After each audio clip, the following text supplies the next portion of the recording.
G'day, my name is Jacinta, and today I'm going to invite you to think about land in a different way, not as a resource, but as a teacher of peace. What I'm curious to know is, what is your relationship with land? If you think this is a strange question, I don't blame you. Modern education systems don't create space for us to reflect on our relationships with land.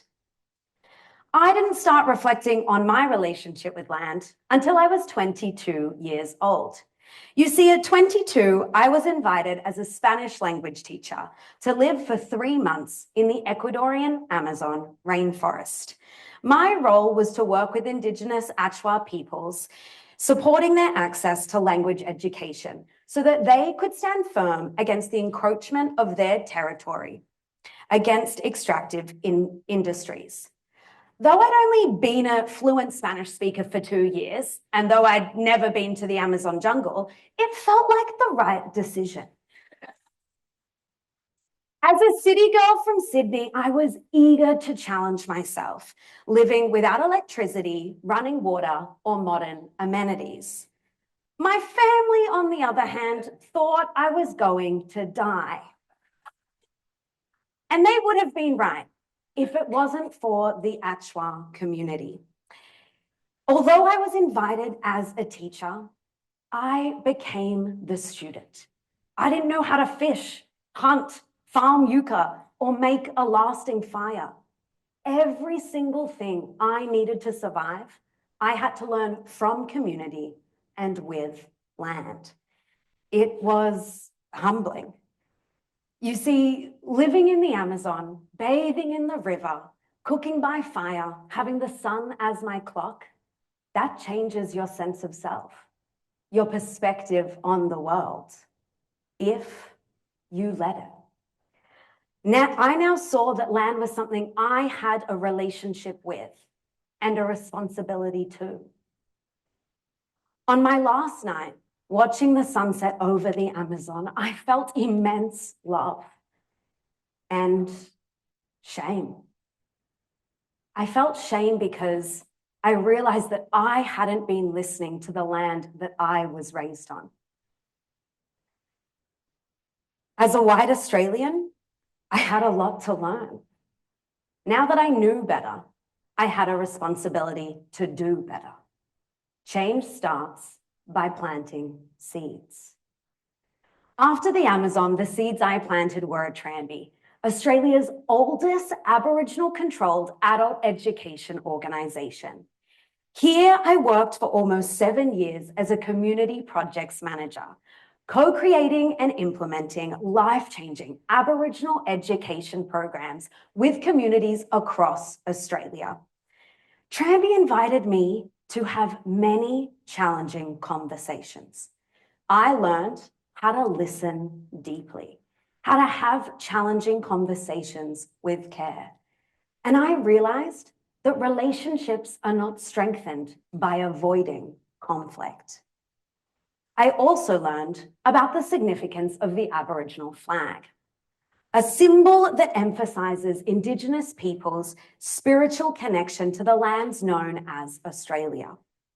Black represents the people walking on the land. The red is the earth and is the color of ochre used in ceremonies. The yellow is the sun, the constant renewer of life. You see, when we talk about peace, we often focus on relationships between people, but there's a fundamental relationship that underlies all others, our relationship with land. Indigenous peoples have always known that land is more than a resource. It is a living being. Listening to her teaches us how she can be an actor in peace. Indigenous Potawatomi biologist Robin Wall-Kimmerer highlights this best when she says each person, human or no, is bound to every other in a reciprocal relationship. Just as all beings have a duty to me, I have a duty to them. If an animal gives its life to feed me, I am in turn bound to support its life. If I receive a stream's gift of pure water, then I am responsible for returning a gift in kind. An integral part of a human's education is to know those duties and how to perform them. But education systems have lost this knowledge, and we have lost it with them. How might we start to recultivate this knowledge? One way I believe we can start is by listening to trees. You see, trees are ecosystem pillars. Their role is essential to supporting all beings to thrive. Another way to say this is trees are the land's peace builders. Recognizing trees as teachers and learning how to listen can reorientate our relationship towards them. Did you know that trees have a sense of sight, smell, taste, and listening? We know that trees care for each other because we see how they show up in community. A mother tree shares wisdom, nutrients, and warning signals to other trees via the fungal network. When a tree is cut down, a stump can stay alive for years. How? Because its tree community provides nutrients and water to keep it alive. Trees understand what humans are still learning. Peace cannot exist in isolation. The land plays a role in conflict and is a powerful actor in peace. This is where my work comes in. My work as a peace builder is about truth-telling, unlearning, and deep listening. Fundamentally, it is about understanding our connection to the land and repairing our relationships with her. What this looks like in practice is a lot of hugging trees, but it also involves deep dialogue. This is about navigating challenging conversations and acknowledging uncomfortable histories with care, storytelling, and empathy. Shifting our response from listening to respond to listening to learn. This work is not easy, especially in settler colonies like the USA, where we've inherited a violent culture of forgetting. But as peace builders, we don't do this work because it is comfortable. We do it because the risk of not doing it is violence on scale to continue. Back home, the eucalyptus tree shows me how to use conflict as a tool of regeneration. Fire is a part of the Australian landscape. Before colonisation, Aboriginal peoples used fire to encourage the land and community to thrive. In some places, this knowledge is still kindled.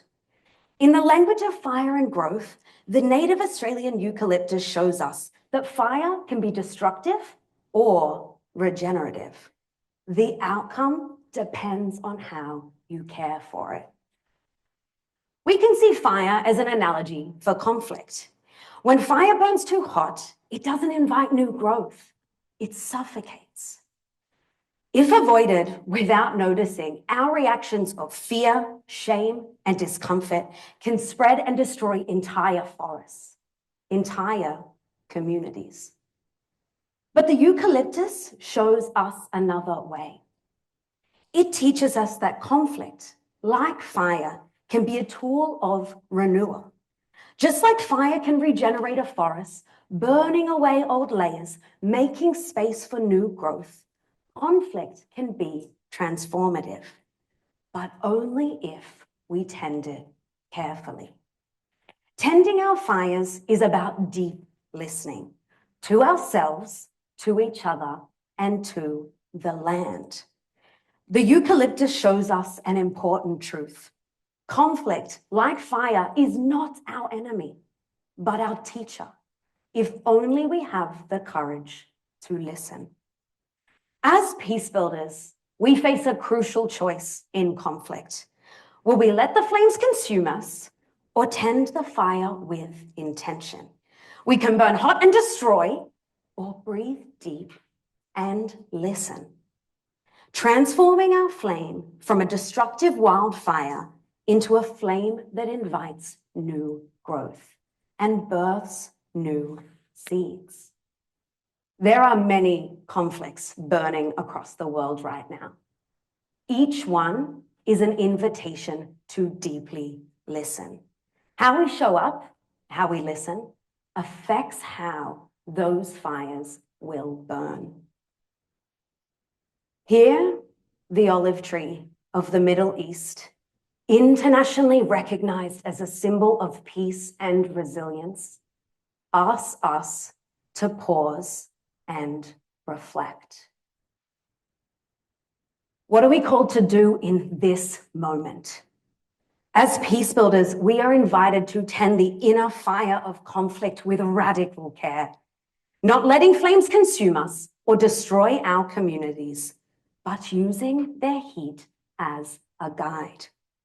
Like the olive tree's roots reaching deep, we can listen carefully, feel where it hurts, and use this fire to transform our pain.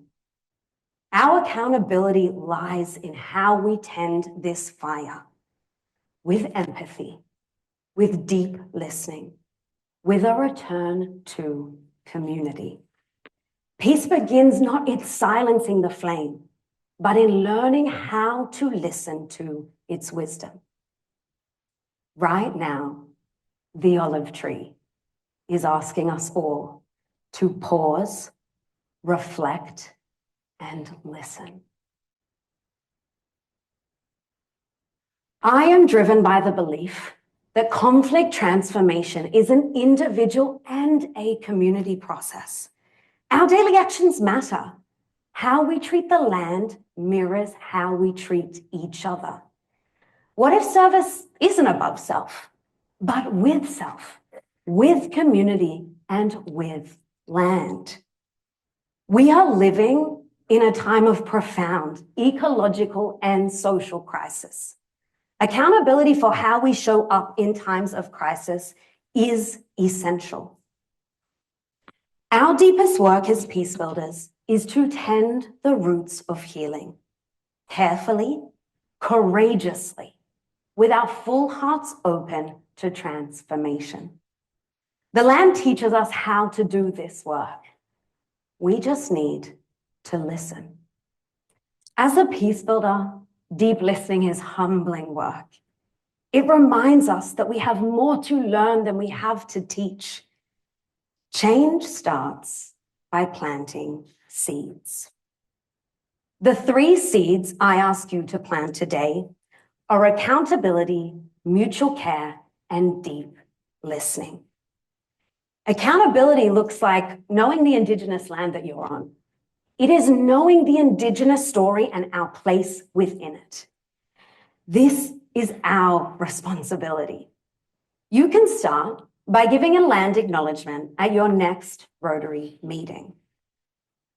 Mutual care invites mutual flourishing, tending our relationships with collaboration and empathy. As Rotarians, the next time you do a project, ask the communities you're working with how you can involve the land as an actor in peace. If you're unsure about how to do this, let's share our lunch today and see what might be possible. Deep listening is our best pathway through conflict. It requires courage.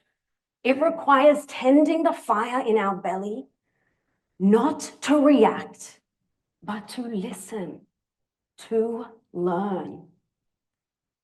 These seeds can grow deep roots of change at the personal, the local, and the global. And so I leave you with a question. What can the land that you're on teach you about peace? How will you start listening? Thank you.